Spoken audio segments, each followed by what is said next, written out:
Hello, everyone, and welcome to today's live broadcast, Bimodal Gene Expression in Breast Cancer, presented by Jessica Marr, PhD. Dr. Marr is an assistant professor in the Department of Systems and Computational Biology and an assistant professor in the Department of Epidemiology and Population Health at the Albert Einstein College of Medicine. I am Judy O'Rourke of LabRoots, and I'll be your moderator for today's event. We are delighted to bring you this educational web seminar presented by LabRoots. LabRoots is the leading scientific social networking website and producer of educational virtual events and webinars. Before we begin, I would like to remind everyone this event is interactive. We encourage you to participate by submitting as many questions as you want at any time you want during the presentation. Just click on the Ask a Question box located on the far left of your screen and type your questions into the drop-down box that appears on the screen. We'll answer as many questions as we have time for at the end of the presentation. If you have trouble hearing or seeing the presentation, please click on the Help Desk button located in the promotional board at the bottom center of your screen. Or use the Ask a Question box to let us know that you're having a problem. This presentation is educational and thus offers continuing education credits. Please click on the Continuing Education Credits tab located on the top right corner of the presentation window and follow the process to obtain your credits. Please join me in welcoming Dr. Marr. I will now turn the presentation over to her.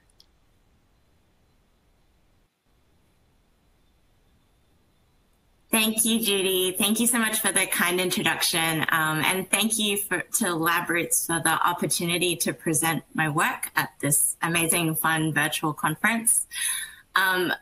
I am, as Judy mentioned, an assistant professor at Albert Einstein College of Medicine. I also hold an appointment at the University of Queensland in Australia, where I'm at the moment building up a lab. So regardless of whatever hemisphere you're in, whether it's the northern or the southern, welcome to my presentation. And please ask as many questions as you like. Feel free to reach out to me by email as well. I'd love to hear your comments on our work. So I am based in the systems biology department at Albert Einstein. And basically what we do as systems biologists is we try to model the regulatory rules that are governed by the genome in a particular cell. And so we all know that cellular phenotypes are quite complicated. They're controlled not by a single gene, but actually interactions between multiple genes.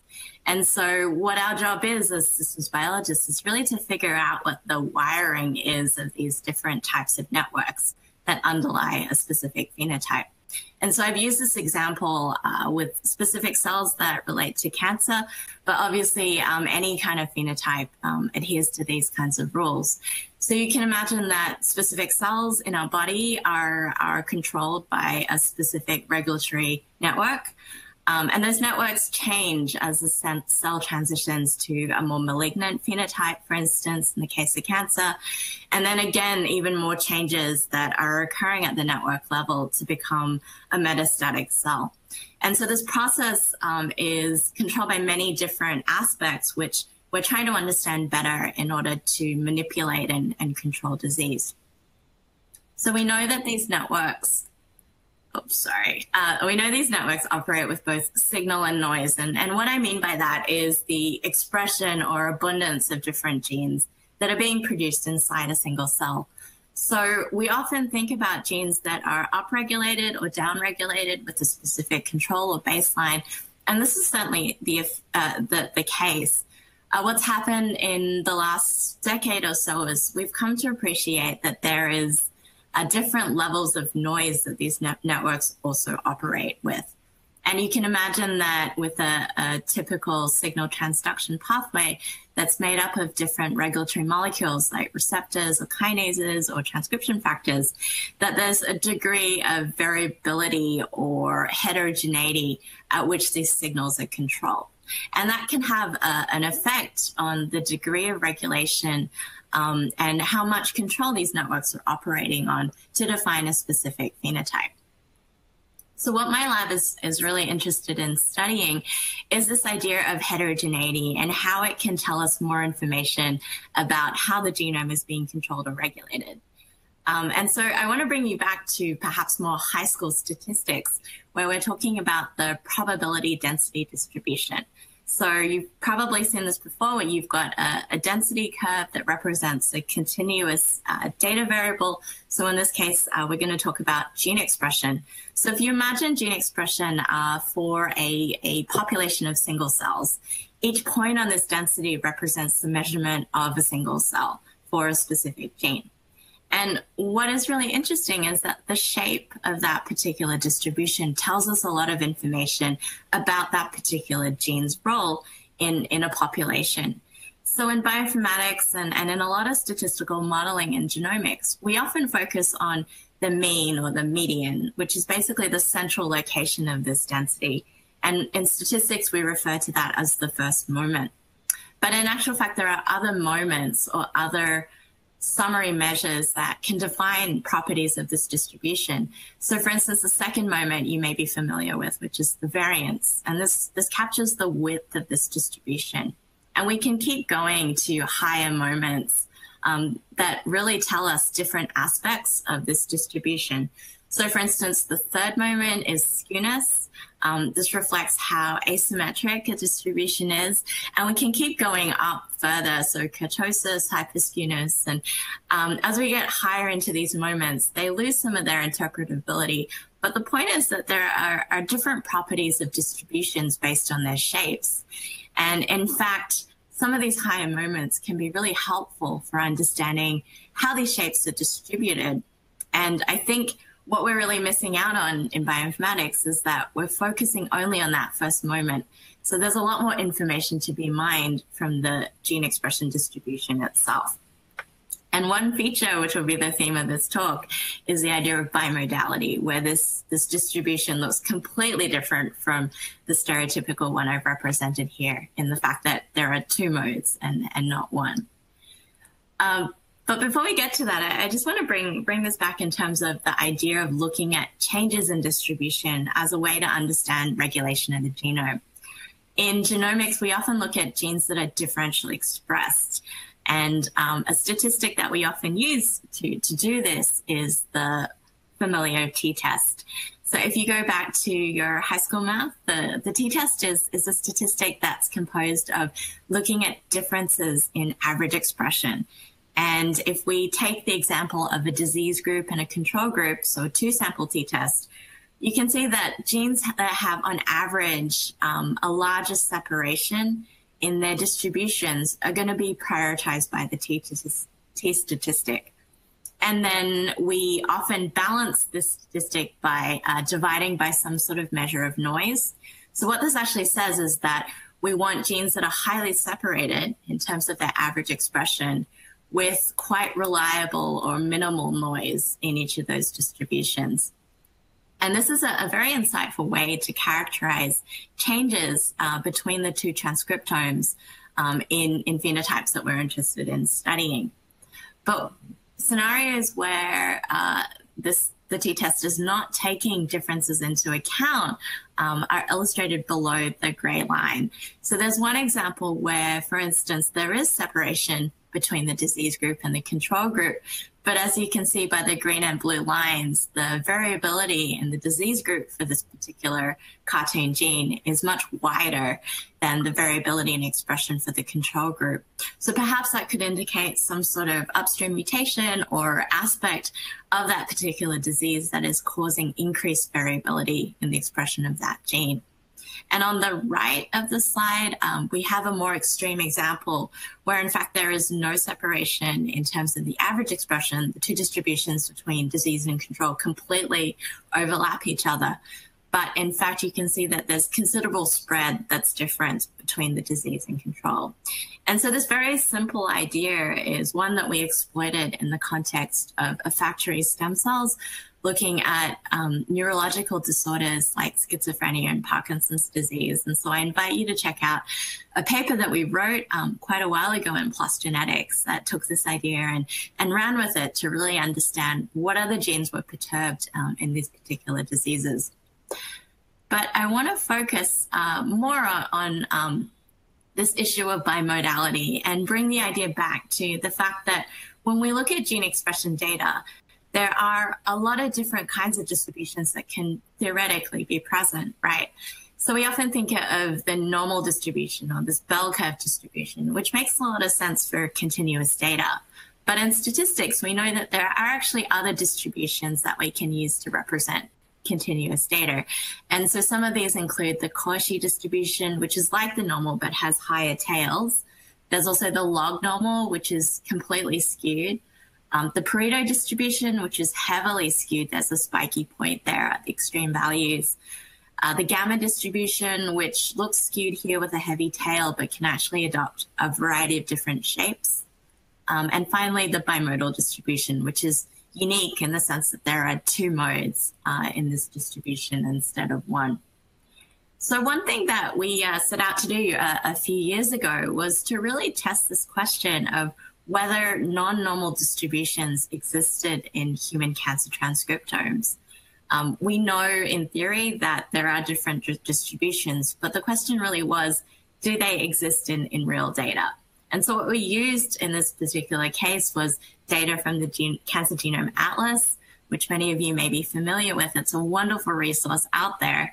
And we selected 3 different tumor types: acute myeloid leukemia, glioblastoma, and ovarian cancer. And these come with really quite large sets of patient cohort data. We took all level 3 data, and we basically asked this question of which distribution shapes were present in both RNA-seq and microarray data from these 3 tumor types. And this was work that was led by my postdoc, Dr. Laurence de Tarante, and my programmer, Sam Zimmerman. They constructed a classification pipeline to basically identify which genes had expression profiles that fit into these different shapes. And so you can see that there's a series of flowcharts here that implement the different, or describe the different tests we use to implement these decisions. No gene was forced into one distribution, and in fact, if it didn't seem likely that they fit into any distributions, it was discarded from the analysis. So from this, what we found was a considerable proportion of the cancer transcriptome is actually non-normal. And that was a really interesting, surprising result for us. You can see by the bar charts on the left, we have data from the microarray data. On the right, we have the RNA-seq data, and the same tumors are represented. What we wanted to show was that these distributions were, in fact, not specific to a platform. And you can see while the counts are a little bit different, it's still quite interesting to see that the different non-normal distributions are representing reasonable chunks here of the transcriptome. So one thing that really caught our eye, which we followed up on and we'll talk about today, is the fact that genes that were bimodal were quite significantly represented here. And these represent the blue panels that you see in the bar chart. So we wanted to follow up on this particular result because there's a lot of interest or implications, if you like, for bimodal gene expression. And just to unpack that idea a little bit more carefully, if we focus then on a bimodal shape, what this actually means is that for a patient cohort, a subset of tumors from these patients are expressing a specific gene at a higher level than the remaining cohort. So this actually creates a division, if you like, in the patient population that indicates there's a differential expression component occurring here, but it's one we wouldn't find readily or easily with our more traditional tools like looking at differential expression. So this really begs the question for how many genes are we missing? How many interesting aspects about biology are we not finding because we're not looking at non-normal distributions, specifically bimodal gene profiles? So this is a project that one of my PhD students, Daniel PK, really wanted to dig into. And he was particularly interested in breast cancer. So what we did was we applied this idea of looking at bimodal genes in a TCGA breast cancer cohort. And bimodal distributions, this is not something that is novel or new in the statistical modeling world. And in fact, what we can do is we can use mixture models to actually model these distributions. And basically what that means is we can fit a model that looks for these two representations, and it fits these different parameters so that we can actually estimate properties about these two distributions. And that gives us more information about, first of all, evaluating whether it's likely that this particular gene expression profile is bimodally distributed as opposed to unimodal or some other distribution. And then once we have that, we have these parameters that we can extrapolate back to describe the underlying patient population. So for instance, in this diagram, I have these two parameters, mu1, mu2, that reflects the expression of the gene in these two modes. And what's perhaps more relevant are these this pi parameter. So pi represents the proportion of patients that are in that lower mode or mode 1. And 1 minus pi, because we have two modes, 1 minus pi represents the population that's left over that's expressing that higher mode, the second mode. So we took some of these ideas that have been published before. One notable publication is in Tong in Bioinformatics. That was published in 2013. And we really wanted to look for whether these bimodally expressed genes were present in the breast cancer data set. And so this is one example that we pulled out where you can see when you overlay the RNA-seq data, here we've used transcript per million counts, you can see that there's actually really a convincing bimodal separation for this particular breast cancer population. So this gave us some hope and sort of opened a door in terms of finding out more information about tumor biology through this particular lens. So one aspect of breast cancer and all cancers is this idea of oncogenes. And so oncogenes are genes that are highly expressed in these tumors that drive the proliferation and other cancer-related properties of these particular samples. So one aspect of the Cancer Genome Atlas is that in many of the tumors, there's, for every tumor sample that's been profiled, there's an adjacent normal tissue from the same patient. And so this gives us an enormous opportunity to contrast a gene's expression profile between these two data sets as a way to identify oncogenes. And so bringing in this component of bimodality, the way we wanted to use this specifically was to identify bimodal expression in the tumor samples that wasn't present in the adjacent normal. And specifically what we wanted to see was the disappearance of that higher expressed mode in the tumor sample. So you can see in this red and blue series of densities here, the idea is that for a particular gene, it's highly expressed in a subset of tumors. That's the green, the blue profile to the right. But when we look at the same gene in the adjacent normal group, all we see is the lower expressed mode, and it's unimodal. So this disappearance of that second mode suggests that for this particular subset of patients, it's overexpressing this particular gene that's not present in normal tumors, normal samples, sorry. So this is what we mean by a theoretical oncogene candidate. It's this idea that this particular cartoon or stereotype behavior is what we want to detect to see if genes fit this profile in the breast cancer data set. And if so, what is it that those genes are doing? So basically, as I said, we came up with this particular theoretical model and then applied it to the Cancer Gene Atlas data. So what we did specifically then, to step back and motivate this a little bit more, I think while we do understand a lot of different oncogenes currently, I think there is a drive to discover new oncogenes because this would give us ways to develop new therapeutic strategies. And I think if we step through and consider what are some of the properties that are really desirable for oncogenes when we're looking for them in data, is that obviously they're overexpressed in a subset of tumors, right? And we know that these particular oncogenes promote tumor growth. What makes it attractive as a particular potential therapeutic strategy is the fact that this oncogene is not expressed in healthy adult tissue. And that's the reason for that is that we want to reduce side effects, right, for any sort of potential strategy. So if it's highly targeted towards the tumor cell, then that improves the efficiency of the therapy.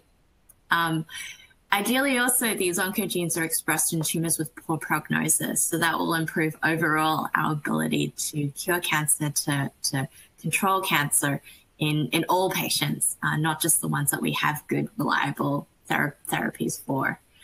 And then obviously to take this to the next level, the oncogene really has to have a targetable domain that we can manipulate. So these are just some of the reasons which motivated our study to use these kinds of ideas to identify new oncogenes. And the way we actually implemented this was through a series of steps at the beginning, starting with the RNA-seq data that was downloaded from TCGA. This table represents some of the characteristics that reflect the patient population that we were working with.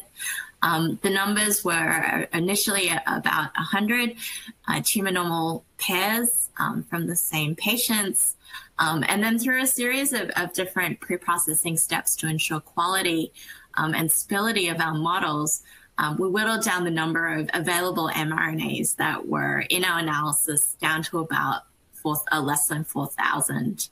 And what we did was, in addition to filtering, as I said, for quality, we imposed a series of different statistics to identify the bimodally expressed genes. And I'm going to go through some of that right now.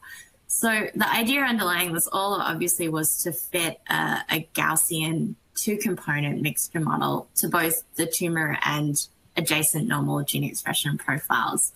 And in the process of trying to determine ways to then understand whether genes were expressed according to a bimodal profile, we developed a metric called the selectivity index. And basically what this does is it takes the parameters that were fitted, or the estimates that were fitted from our mixture model, to evaluate whether there's enough clean separation in the group of tumors that were overexpressing a particular gene. So basically, the selectivity index works off the tumor bimodal expression profile and the adjacent normal expression profile. And here on the right, we've got two examples of profiles of genes with high and low selectivity indices. This index goes from 0 to 1. So it gives you an idea of how graphically this index is operating. So for the high selectivity index, where it's 1, you can see that there's a clean separation in terms of the tumor subgroup that's overexpressing, which you can see in blue. It's on the right-hand side, that subgroup is really far away from both the low mode, but also the red distribution, which reflects the expression in the adjacent normal group. If we contrast that to a gene that has a low selectivity index, you can see that the densities are really quite overlapping in terms of what we see for the adjacent normal. So that's really not reflective of what would be an interesting or sort of valuable gene to follow up in terms of our investigation of bimodality. So we use this index to separate out the candidates we had for consideration. And basically our objective was to use the selectivity index first, coupled with an Oncogenes score, which I'll explain in a little bit, to identify ultimately this profile, this cartoon at the top right-hand side of the slide.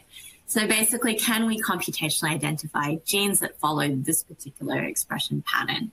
So using the selectivity index, that allowed us to rank genes that were worthwhile to filter to the next stage. We used the cutoff that was quite stringent of 0.99 in terms of the selectivity index. That gave us 139 candidates to work with. From that 139, we then used an Oncogenes score, which basically looks at the separation between the expression of the two modes with the tightness at which that expression is being distributed in the adjacent normal and tumor groups. So basically, we took the top 5 of these particular Oncomix genes, Oncomix score genes, and that's what you see here on the right-hand side of the panel. These were the 5 genes that were in our top 5 ranking according to their Oncomix score. We will let me go into that a little bit more in a little bit more detail. So we've taken these top 5 as candidates to study further in terms of their oncotype, oncogene candidate sort of abilities. And what I've shown here is a table with the gene symbols and also their known functions according to NCBI.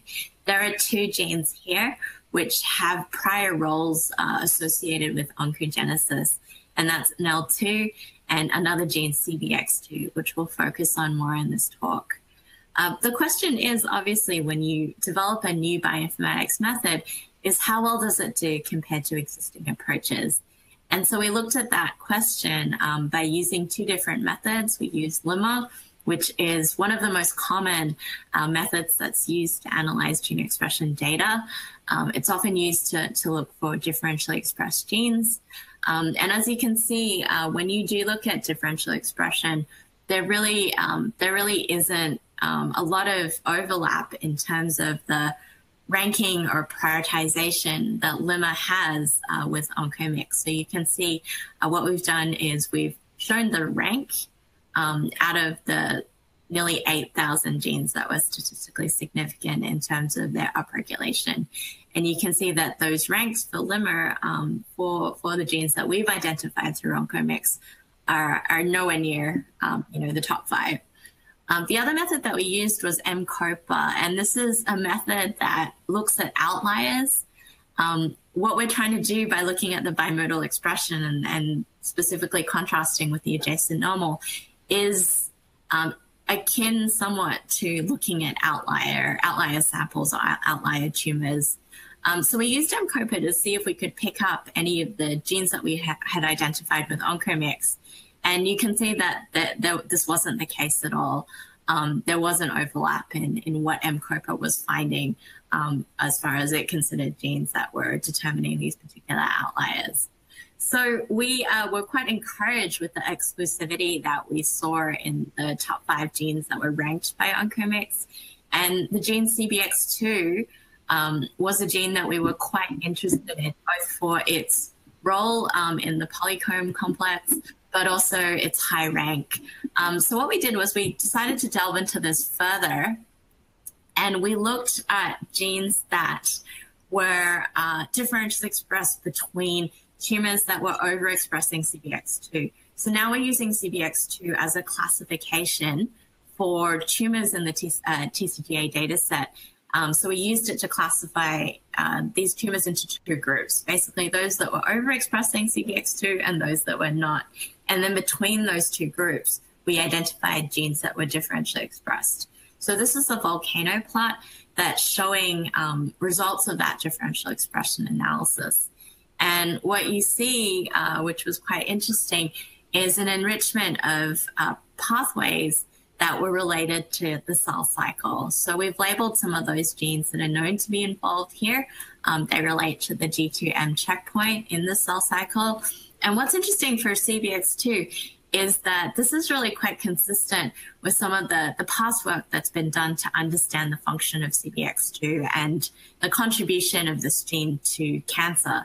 So in a past study that was done in 2014, CBX2 was knocked out using siRNA in prostate cancer cells. So that's quite different from breast cancer cells. But it was interesting to note that genes that were differentially expressed were also enriched for cell cycle related pathways.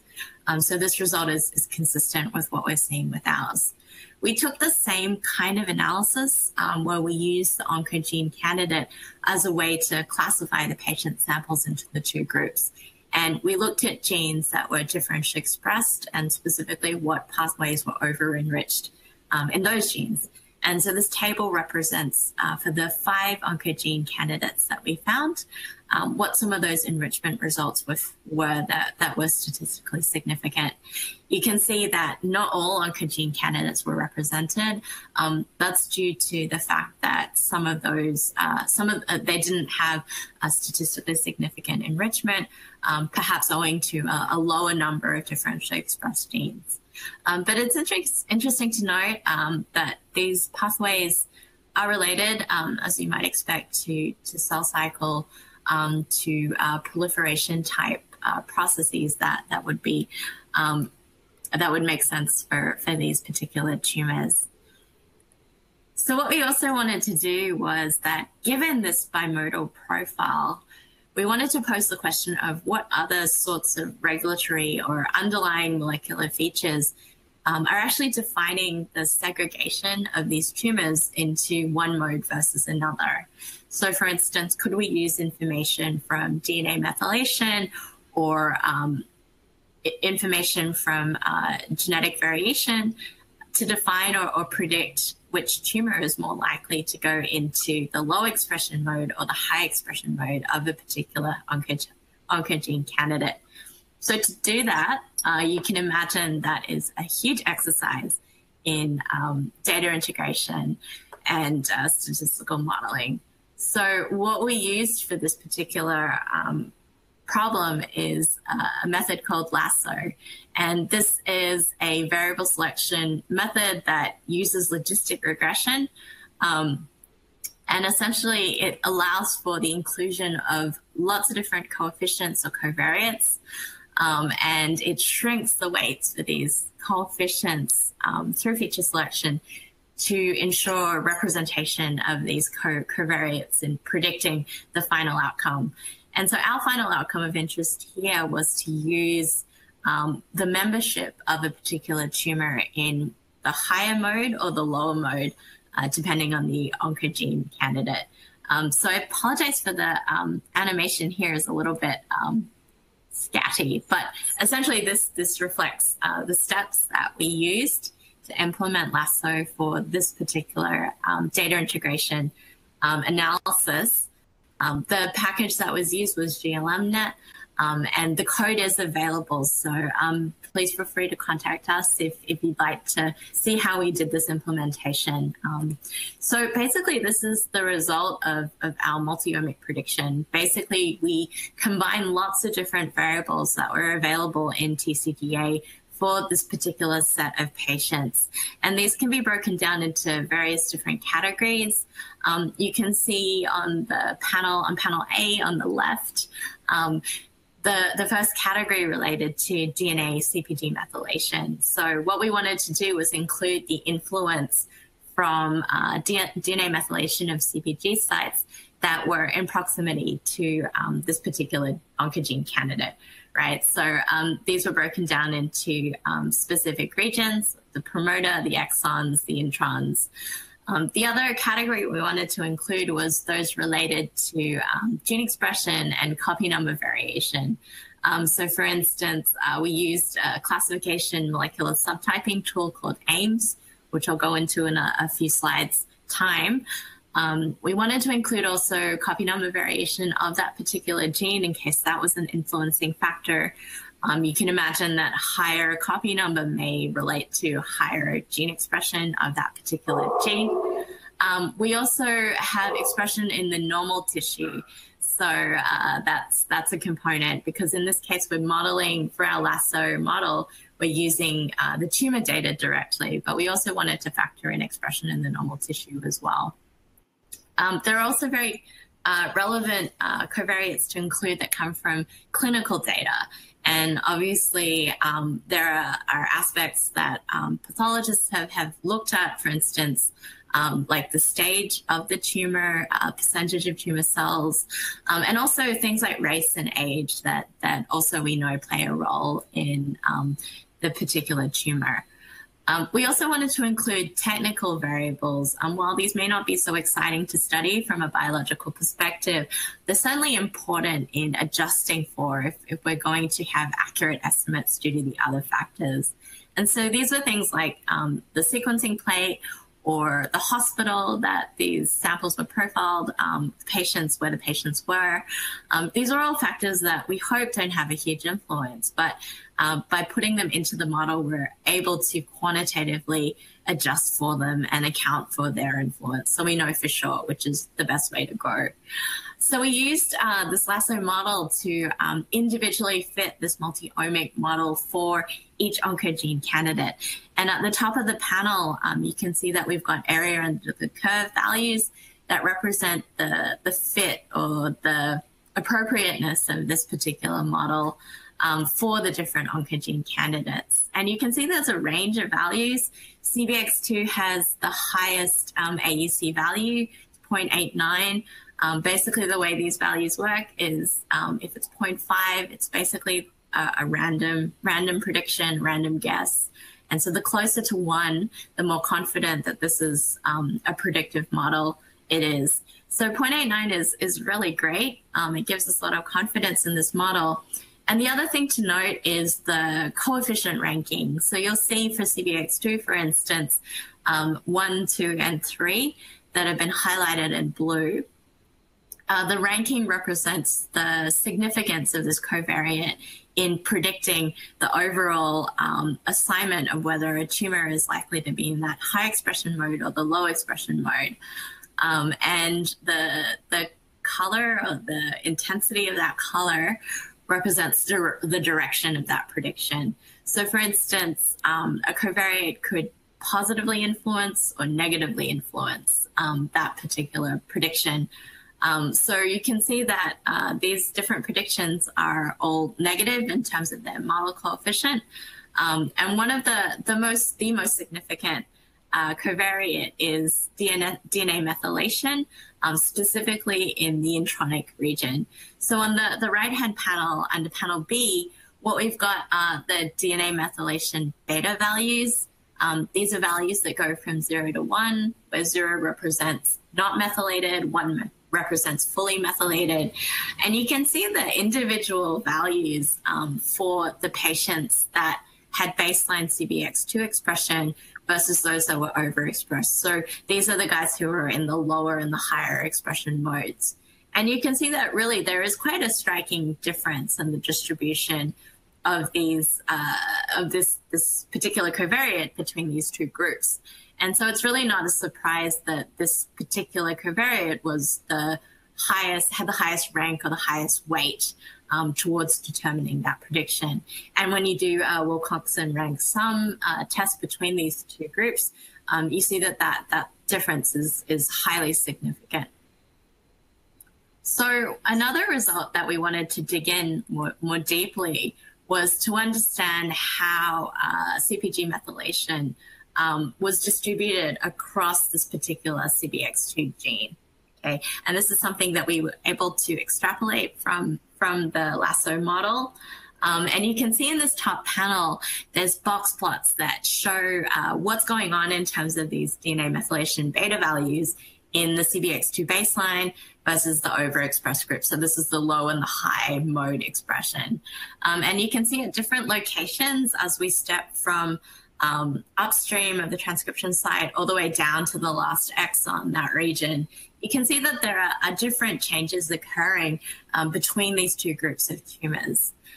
What we did was, because we're looking at breast cancer, we were able to integrate this data using the MCF7 cell line, which was profiled extensively through the ENCODE project. The MCF7 cell line is a breast cancer cell line.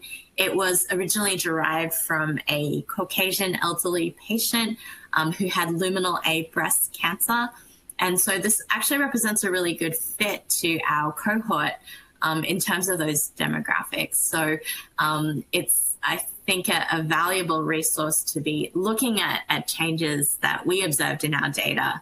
So what we did was we used transcription factor binding and histone ChIP-seq track data that was downloaded from MCF7. They have, from the ENCODE project, they have a lot of different tracks available. So we took 66 of these and looked for overlaps with the CPG locations that we observed in our data. And that's what's shown here with these black boxes. The black boxes represent an overlap between the binding site region from ENCODE for these MCF7 cells, and also with the data that we observed from TCGA. And so what's interesting to note is that you see representation between these two sets for a lot of different kinds of marks. And so what's really interesting that we thought was the transcription factor JUN-D. So JUN-D is a transcription factor that's well known for promoting cell proliferation in cancer. And what you see is that there's an overlap in the binding site for JUN-D, as well as a host of other enhancer, promoter, repressive marks from ENCODE. And this overlaps with the second intron for CBX2.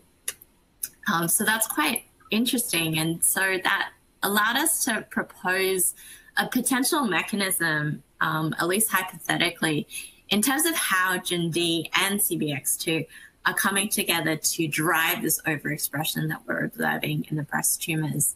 So in normal tissue, what we see is this lack of migration or coming of JUN-D to bind to this site, where in tumors that are overexpressed, we see this binding allow for the overexpression of this particular gene. And this gene, of the transcription factor, is binding around the second intron area. And so this is a hypothetical mechanism. It remains to be validated, but that's certainly something that we saw consistently from our data. And in terms of validation, I'll come back to that in a few slides' time. In terms of understanding CBX2 more in our patient population, what we also saw was that using CBX2 to segregate the two sets of tumors also resulted in a difference in survival rates. So for instance, patients that were in that higher mode of expression, they had overexpression of CBX2, they had a different rate of survival from those baseline patients. And so you can see that according to a log-rank test, this difference was statistically significant. And so it's interesting to note that overexpression of this particular oncogene candidate is associated with lower rates of survival in these patients. The other thing we wanted to note was looking at how aggressive these tumors were and whether there was any correlation or association with CBX2 expression. And so here what we used was a classifier called AIMS. This stands for Absolute Assignment of Breast Cancer Intrinsic Molecular Subtype. And basically what AIMS does is it's a signature that's used to classify tumors into these different molecular subtypes. And so that's what you see in this bar plot here, where we have the normal, we have luminal A, B, HER2, and basal subtypes. And so AIMS is made up of a set of different genes, but it's interesting to note that CBX2 is not one of them. And when you look at you rank these tumor types in terms of tumor aggressiveness, there is actually a correlation with the percentage of patients that were in that overexpression CBX2 group. And so you can see that with the percentages that are listed at the top of the bar chart, but also by looking at the height of the dark blue bar. So you can see that as you go from low to high tumor aggressiveness, more of those subtypes are reflecting patients that were in that overexpression of CBX2 group. So this suggests that perhaps CBX2 might have some utility in identifying or even subtyping aggressive breast tumors. So that's something we'd like to follow up on in more detail later. As I said at the beginning of my presentation, a valuable oncogene is one that is not highly expressed in normal adult tissue. And that's a reason for ensuring a lack of side effects and increasing specificity of the therapeutic target. So what we did was we used GTEx data. So this is normal tissue that's been profiled. It's a huge resource. So there are about 500 human donors that have given rise to this data set, and there's a panel of 53 different tissues. So there's something like nearly 9,000 individual samples that were derived from these 500 or so donors to give rise to this amazing data set. So what we did was we looked at the expression of CBX2 in this particular cohort, and we saw that for the most part, the expression of CBX2 is very low, if not non-existent, for this particular tissue panel. What's really interesting, though, is you can see there's a box plot to the right that is highly expressed, and this actually corresponds to the adult testes group. And so it's interesting to note, given that the way that we've been studying CBX2 is in the context of breast cancer, where we're looking exclusively at female patients. So this is encouraging. It's encouraging to see that CBX2 is not widely expressed across multiple tissues, and that also the expression of CBX2 is quite low, if not expressed at all. So these are all computational predictions that I've told you about today that tie into CBX2 and its relevance as an oncogene candidate for breast cancer. Obviously, the strength of computational predictions are really great, but limited somewhat in terms of making concrete statements about biology. So what we wanted to do was really go into the lab and experimentally validate CBX2. Now, there are various different ways that you can validate a particular gene. What we decided to do in this case was to look again within the MCF7 cell line and knock down CBX2 using siRNA. And so what we did was we did a time course experiment where we looked at the expression of CBX2. We also looked at the cell count, so the growth of these cells in this population, both with the siRNA knockdown and also in a control group. And so when we looked at adherent cells in the MCF7 line over a week-long period, we saw that there was a significant reduction in the growth of these cells in the presence of the CBX2 knockdown. So we arrived at that result using a three-way ANOVA, where we're accounting for the siRNA status, so whether the knockdown was present or we were looking at the control sample. We also included the temporal components, so the fact that this was conducted over multiple days. And then we were also fortunate enough to have 3 replicates for each time point and each experiment, so the control and the CBX2 knockdown. And so overall, we see that there is a significant difference, even though that might be harder to discern from the actual cluster of points. But that certainly gives us confidence that in the MCF7 cells, we do see an effect of these cancer cells and in their ability to grow in the same way as the control group. So obviously there's many other stages of validation that remains to be done, but certainly this gives us a lot of hope and excitement that our computational predictions validate at this level. So what I wanted to do is just summarize the findings of our results.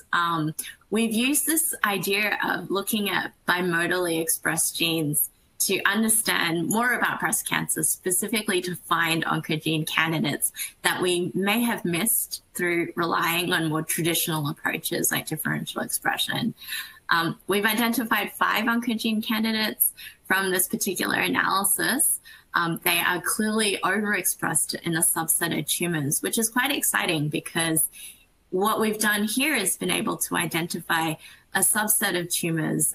So this is almost a personalized medicine type approach where these oncogenes are overexpressed only in this subset of tumors, but not in others. So it would normally be quite difficult to discover these genes when we look for just disease versus control type analyses. It's quite promising in terms of the potential mechanism in which CBX2 is being overexpressed. We hypothesize that comes about through intronic CpG methylation and the interaction with the transcription factor GenD. It's interesting when we look at the ability of CBX2 to influence tumor growth. We saw with our siRNA knockdown in the MCF7 cells that breast cancer cell growth was disrupted and slowed down. And so also coupling that with the early effect that we saw with the influence of cell cycle genes that were associated with the tumors that had upregulation of CBX2. And then finally coupled with the observation that CBX2 is expressed at very low levels in most healthy adult tissues, and with exception to adult testes. The other thing I wanted to highlight is that this method, Oncomix, is packaged up in a bioconductor package. So it's freely available, it's publicly accessible, and you can download it right now from the link at the bottom of the slide.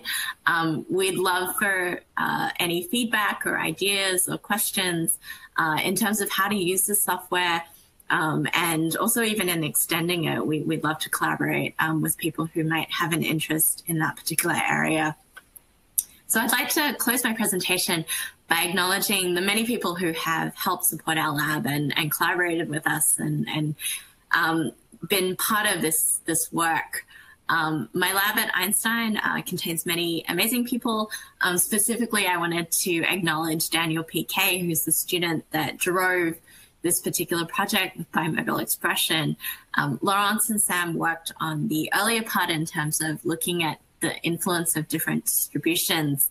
We've had many amazing summer students as well come join the lab, and they've each contributed different parts. We work with collaborators both locally at Einstein through Jan Viz's lab, John Greeley. We also collaborate with people at CHOP and in Australia, where I'm looking to recruit people. So if you're interested in opportunities in Australia, please get in touch. I'd like to thank our funding sources as well that have supported our work. So I will end there and take any questions. Thank you so much for your attention as well. Thank you, Dr. Mar, for that informative presentation. We will now start the live Q&A portion of the webinar. If you have a question you'd like to ask, please do so now. Just click on the Ask a Question drop-down box located on the far left of your presentation window. Type your question into the box that appears on your screen and click the Send button. We'll answer as many of your questions as we have time for. So let's get started. Our first question is, the Oncomix method is built around the concept of detecting bimodal expression profiles. Would it be possible to extend this method to look for trimodal or multimodal profiles too? Yes, absolutely. So the idea of looking at different modes is not exclusive to bimodality. And in fact, you can extend your mixture model to specify as many modes as what makes sense to you. So I think in this case, it would be really interesting to look for trimodal or even more modes in the context of the breast cancer data. I think it would be interesting to contrast that still with a unimodal expression in the adjacent normal group. But that might give you an ability to look at gene expression levels in more of a discrete sort of categorical way. So for instance, if you had a trimodal distribution, perhaps that intermediate mode, which is basically sort of, so you'd have like one mode, two modes, three modes. So that intermediate mode may have clinical significance. But for instance, when we were looking at tumor aggressiveness, perhaps there is somewhat of a dosage effect associated with the expression of that particular gene.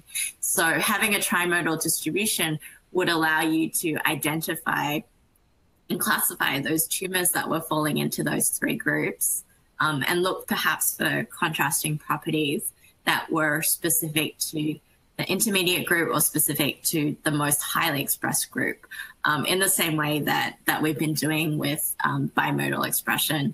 So I think that there may be certain genes for which that particular kind of question might be more appropriate or more interesting to model. So if anyone out there has some other ideas, perhaps associated with specific oncogenes that are associated with, genetic mutations or downstream, protein expression. That would be a really cool test case to try that idea out. Thank you for that. When constructing the multi-omic prediction for each oncogene candidate using Lasso, it seemed that for CBX2, the prediction was very good for other oncogene candidates. Oh, but for other oncogene candidates, the performance was poorer. How do you interpret this result? And is the model inappropriate, or is it the gene itself? Yeah, that's a good question. I think when we're always working with high-dimensional data, it's always a challenge to know when we're using too much data or just the right amount of data or the specific data variables that result in a good prediction. And I think that's something we wrestle with a lot in genomics.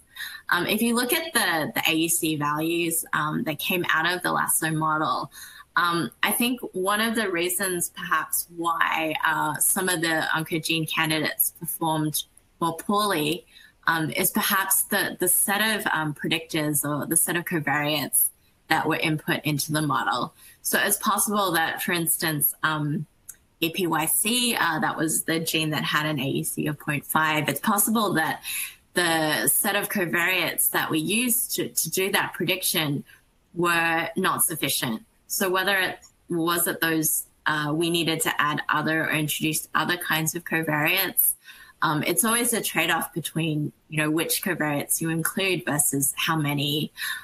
So at the same time, you don't want to swamp the model, even though that is something that Lasso is optimized to help do. But in terms of just interpretability as well, like how many covariates are really helpful to include here.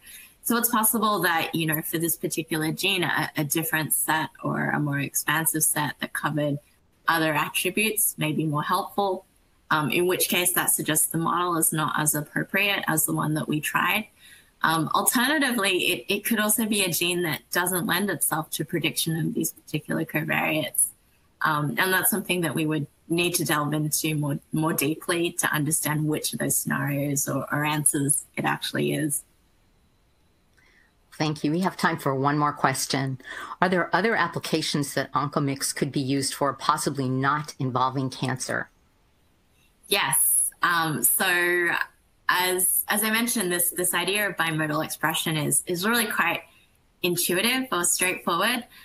So it is definitely applicable to other situations that don't necessarily involve tumors. The idea that's critical, I think, to the comparison is this idea of contrasting between two groups. So if you have a disease group and a control group, or a drug A group and a drug B group, this kind of idea would be entirely applicable. What we're looking for is differences in those distributions. So whether you see two modes, a bimodal profile that shrinks down to one mode in one group versus another, that's something that Oncomix does really well. So it's not tied to, despite the name, it's not tied to cancer-related applications. And I think it's worth pointing out, too, that although we've done this in the context of a patient cohort where we're looking at primary tumors, there's no reason why we can't look at populations of other things. So I think most excitingly, looking at single cell type questions or data sets would be really, really cool, because now you've got a population of single cells that are presumably, in most cases, isogenic. They also don't have to be, but if you're dealing with isogenic cells, then it would be really interesting to look at the distribution of a particular gene in that single cell population and look for the disappearance or appearance of different modes. And in fact, we could modify Oncomix to perhaps look for the appearance of bimodal expression in one group versus another, not necessarily anchored around a control group. In the past, we have looked at some case studies of multimodality in single cell data. And I think there, because we're dealing with single cells, we see many modes, and that makes sense because we expect to see different subcategories of transcriptomes within these cells. So I think modeling that more directly using mixture models would be really, really interesting. And then to bring in the multi-omic prediction, if that data was available, would be quite interesting too. So if anyone has ideas on that or has further questions, then please drop me an email or use the systems available with LabRoots. We'd love to hear from you. Thank you for that. I would like to once again thank Dr. Marr for her presentation. I would also like to thank LabRoots for making today's educational webcast possible. Before we go, I want to let everyone know that today's webcast will be available for on-demand viewing through August 10th, 2018. You'll receive an email from LabRoots letting you know when this webcast will be available for replay. Please share that announcement with your colleagues who may have missed today's live event. That is all for now. Thank you for joining us. We hope to see you again soon. Goodbye.